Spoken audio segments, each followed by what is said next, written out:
महाराष्ट्राच्या सरकारचं अवकाळी पावसामुळे झालेल्या शेतकऱ्यांच्या नुकसानीकडे कोणताही दृष्टिकोन सहानुभूतीचा त्यांचा दिसत नाही।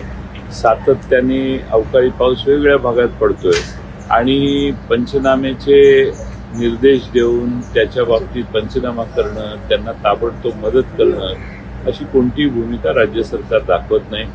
उलट पक्षी आश्चर्य हे आहे की एवढा महाराष्ट्रातला शेतकरी, शेतमजूर, ग्रामीण भाग संकटात असताना, अनेक ठिकाणी गारांचे पाऊस पडलेले असताना, आपल्या अगदी पुण्यापर्यंतही गारांचे पाऊस पडलेले आहेत, त्या सर्व ठिकाणी मदतीची गरज असताना सरकार मात्र अयोध्येला जाऊन बसलेलं आहे।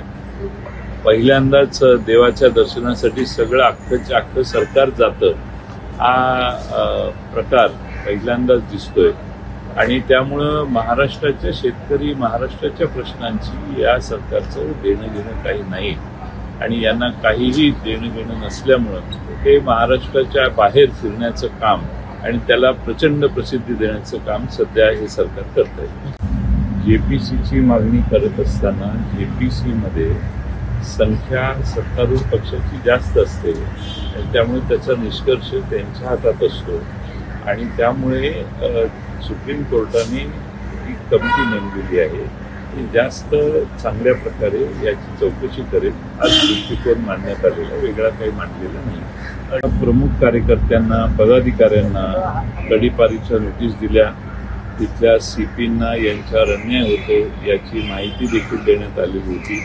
तरी देखील जाणीवपूर्वक कोणत्याही गुन्ह्यात त्यांचा सहभाग नसताना खोटे गुन्हे घालून 2 पेक्षा जास्त गुन्हे दाखवून कोणत्याही परिस्थितीत जितेंद्र आव्हाडांच्या विरोधी तुम्ही तुमची म्हणणं द्या, तुमची बाजू सांगा असा दबाव टाकल्यावर जे तयार होत नाही या सर्वांना आता तडीपारी करण्याच्या नोटीस देण्यात आलेल्या आहेत। आमचे प्रमुख कार्यकर्ते जे नगरपालिकेला, ठाणा महानगरपालिकेच्या निवडणुकीला उभे राहू शकतात, अशा नगरसेवक होऊ शकणाऱ्या अतिशय चांगल्या कार्यकर्त्यांना तडीपार करण्याचं काम आता सध्या तडीपारीच्या नोटीस देण्यात आलेलं आहे। ती शिकलेली आहेत यापेक्षा काम कसं करतात याच्यावरही बऱ्याचशा गोष्टी अवलंबून आहेत। काम करण्याची जिद्द, झील आणि त्यासाठी त्याचं पर्च्युएशन किती आहे आणि प्रामाणिकपणाने ते काम करण्याची त्याची इच्छा किती आहे यावर बऱ्याचशा गोष्टी अवलंबून। अशा 2 गोष्टी आहेत। मी मागेही याच्यावर सांगितलेलं होतं की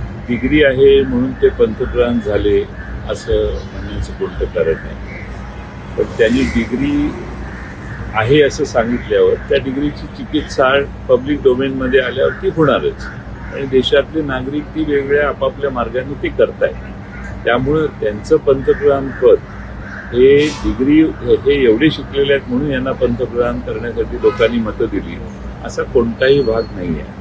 पण एकदा पंतप्रधानांनी सांगितलं ही माझी डिग्री आहे तर त्याची चिकित्सा होणारच। शेवटी डेमोक्रेसीमध्ये, लोकशाही ज्यावेळी पब्लिक डोमेनमध्ये एखादी गोष्ट येते त्या पब्लिक डोमेनमध्ये आलेल्या गोष्टीची चिरफाड होणं, त्याच्यावर वेगवेगळी मतांतरं व्यक्त होणं, त्याचं खरेपणा आणि खोटेपणा हा प्रसिद्ध होणं किंवा त्याच्यावर लोक मतं मांडणं हे स्वाभाविक आहे आणि त्या बाबतीत ज्यांची डिग्री आहे त्यांनी ती माझी नाही किंवा माझी आहे याच्यावर कोणतेही भाष्य करत नाहीत ते, तोपर्यंत ही मतांतरं माणसं पब्लिक डोमेनमध्ये व्यक्त करणार।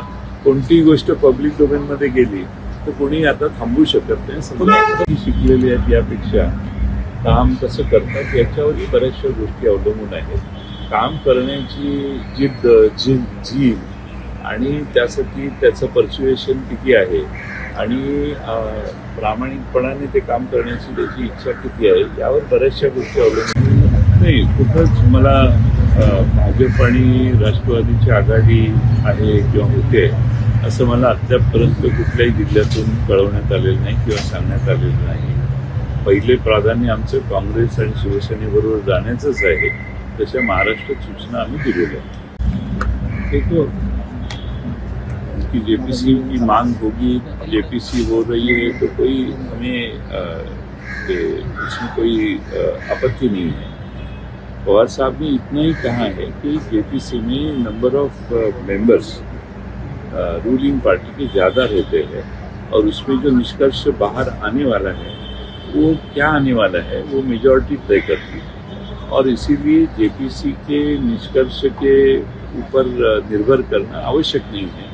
और इसीलिए अगर कांग्रेस जेपीसी की मांग रख रही है तो उसमें कोई हमें आपत्ति नहीं है। लेकिन पवार साहब ने अपना ओपिनियन जेपीसी के इसके पहले पूर्वानुभव के माध्यम से ये बताया है कि इसके पहले जो भी जेपीसी हुई वो जो रूलिंग पार्टी है उसकी मेजॉरिटी रहने के कारण बहुत कुछ उसमें से बाहर आता है। ऐसा आज तक का अनुभव नहीं है। वो अनुभव जो उनका है 50-55 साल का, उसके माध्यम से विधानसभा में हो या लोकसभा में हो, जो भी उनको अनुभव है उसके माध्यम से उन्होंने ये स्टेटमेंट किया है। देखो, जब प्रधानमंत्री होने के पहले उनके डिग्री का कोई चर्चा भारत में नहीं हुई।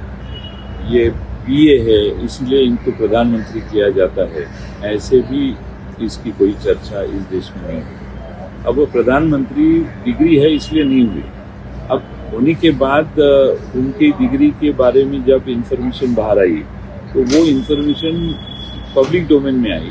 पब्लिक डोमेन में आती है कोई भी इंफॉर्मेशन तो उसको स्क्रूटिनाइज करने का हक इस देश के हर नागरिक को होता है। उसके माध्यम से ये अभी चर्चा हो रही है। उनकी डिग्री कब की थी, टाइपिंग का फॉन्ट पहले वाला था, पुराना वाला है कि नया है, ये सारी चीज़ें अब लोग कहते रहेंगे।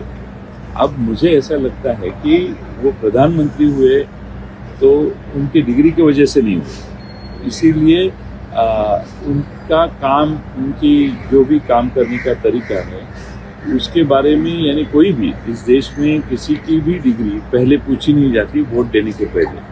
अब वो चुन के आए, प्रधानमंत्री हुए और ये जो मसला बाहर आया है उसके बारे में पब्लिक डोमेन में ये चीज़ गई है तो लोग चर्चा करेंगे। इससे ज़्यादा उसमें कोई ये है, समझ नहीं।